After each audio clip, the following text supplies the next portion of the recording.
दोस्तों, क्या आप जानते हैं कि अगर आपकी ऑनलाइन कोई भी ट्रांजैक्शन फेल हो जाए तो आप उस केस में क्या करोगे? मुझे लगता है बहुत से लोगों को नहीं पता होगा। तो चलिए आज इस वीडियो में हम ये पता करते हैं। So let's get started.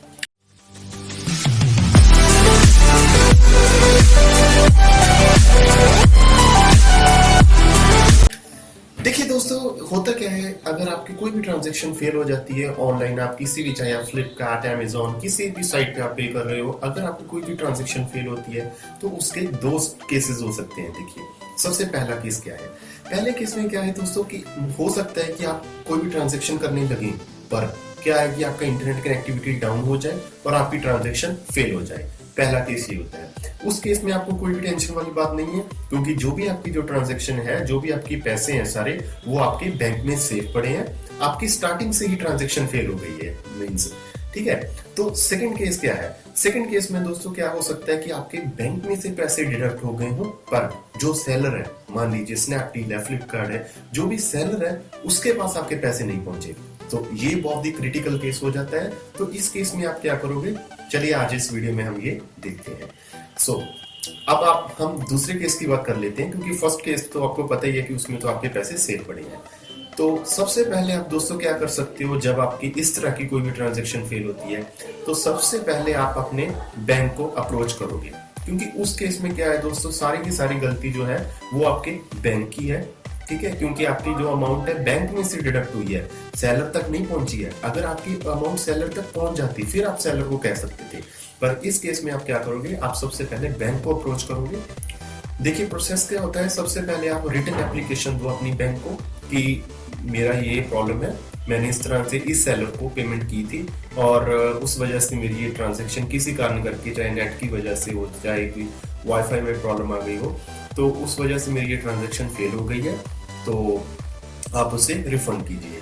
तो अगर आप इसको रिटर्न में कंप्लेंट दे दीजिए, आप 10 to 15 डेज का वेट कीजिए, आपकी उसका रेजोल्यूशन हो जाएगा। अगर फिर भी नहीं होता तो आप बैंक की ऑनलाइन साइट पे जाके वहां पे ऑनलाइन कंप्लेंट फाइल कर सकते हो, तो उस केस में भी आपका वो सोल्यूशन हो जाएगा। तो अब मैं इसका प्रोसेस समझाता हूँ दोस्तों आपको। प्रोसेस में क्या होता है, देखिए सबसे पहले जो भी आप ट्रांजेक्शन करते हो, ठीक है, आपने सबसे पहले परचेज करने के लिए जितनी भी आपकी अमाउंट है, आपने अपने बैंक में से पैसे निकाल के सेलर को दे देने होते हैं। तो जब भी आप सबसे पहले अपनी ट्रांजेक्शन शुरू करते हो तो उसमें क्या होता है, सबसे पहले जो आपके बैंक में से पैसे निकल के एक बैंक का एक अलग से अकाउंट होता है उसमें जाते हैं, फिर उस अकाउंट में से सेलर को जाते हैं। मतलब जो एक बीच में एक इंटरमीडिएट अकाउंट होता है जो कि बैंक का ही होता है। सो मीन्स वो अकाउंट ऐसा होता है जो सेलर और बैंक के बीच में एक दीवार का काम करता है। तो सबसे पहले अकाउंट से पैसे निकल के उस मीडिएटर के पास जाते हैं और फिर वो मीडिएटर आगे स्नैपडील या फ्लिपकार्ट जो भी कंपनी है उसको पे करता है। तो इतनी बात आपको समझ लग गई। तो होता क्या है इसमें, जैसे ही हमने ट्रांजैक्शन की तो वो हमारे बैंक से निकलकर उस इंटरमीडिएट के पास चला जाता है, पर इंटरमीडिएट से आगे नहीं जाता सेलर के पास। ठीक है, तो बैंक क्या करते हैं, जब हम कंप्लेंट नोट करवाते हैं तो बैंक उनको कह देते हैं कि नहीं भाई, ये ट्रांजैक्शन फुलफिल नहीं हुई है, ये ट्रांजैक्शन फेल हो गई है, तो आप उनके जो जितने भी अमाउंट है, मान लीजिए 600 700 जितनी भी अमाउंट है वो आप रिवर्ट बैक कर दीजिए। ठीक है, तो इस तरह से वो अमाउंट आपकी रिवर्ट बैक हो जाती है और आपका जो बैंक में है वो ओरिजिनल अमाउंट आपके बैंक में आ जाती है। तो फिर आप क्या है, दोबारा से ट्रांजैक्शन कर सकते हो। तो देखिए दोस्तों, ये पूरा प्रोसेस हो गया, मैंने आपको सारी बात बता दी। अब बातें जो है, ध्यान देने वाली बातें क्या है, ध्यान हम इस बात में ये देख सकते हैं। सबसे पहली बात नंबर 1 तो ये होना चाहिए कि हमारी जो इंटरनेट की कनेक्टिविटी है वो पूरी अच्छी कनेक्टिविटी होनी चाहिए। आप वाईफाई प्रेफर कीजिए कि आप वाईफाई से ही ट्रांजेक्शन्स करें या कोई ब्रॉडबैंड से करें, और एटलीस्ट 1 MBPS आपके पास लिंक होना चाहिए, ताकि जो कि आपकी सक्सेसफुली जो भी ट्रांजेक्शन है वो हो जाए।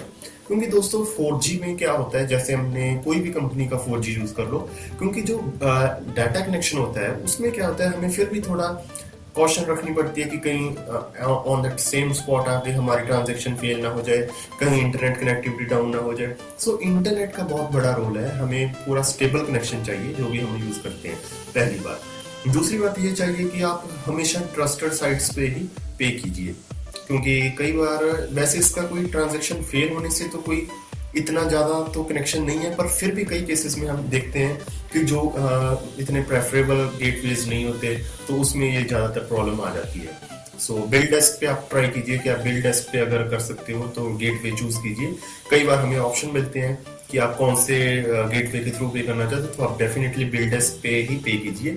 वो बहुत ही काफ़ी रिलायबल हमारा गेटवे है। तो इन सभी जो भी मैंने आपको बातें बताई, तो आप इन सभी का ध्यान रख सकते हो। और मैं आशा करता हूँ कि आप अगली बार से अगर आपकी कोई भी ट्रांजैक्शन फेल हो तो आपको घबराए नहीं, आप सिंपली ये मेरे स्टेप्स को फॉलो कीजिए, तो आपको कोई भी इस तरह की प्रॉब्लम नहीं आएगी।